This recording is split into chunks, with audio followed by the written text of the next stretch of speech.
పేరు ఆసిఫ్ అండి. నా విలేజ్ వచ్చేసి నల్పిటిపల్లి, పులివెందుల మండలము. సో లాంగ్ బ్యాక్ ఇయర్స్ నుంచి వలాగ్రో ప్రోడక్ట్స్ అన్నీ యూజ్ చేస్తూనే ఉన్నాను.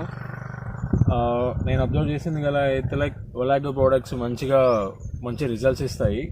సో అరటి నాటిన ఒక 10 days తర్వాత రాడిఫామ్ యూజ్ చేశాను. తర్వాత దాని ఒక రిజల్ట్ ఏంటంటే లైక్ మొక్క చనిపోకుండా ఆ తర్వాత మొక్క ఒక రూట్ సిస్టమ్ని చాలా డెవలప్ చేసింది. ఆ రాడిఫామ్ కూడా గత 2 years నుంచి వాడుతున్నాను. సో డెఫినెట్గా యూజ్ వాడడం మొదలెట్టాను.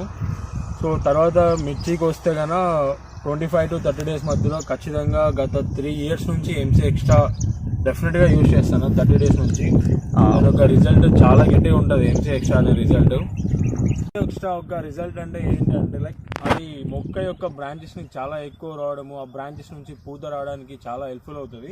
లైక్ మీరే చూడొచ్చు, ఇక్కడ చూడండి, ఇది it's just 57 days of crop ఇది. కానీ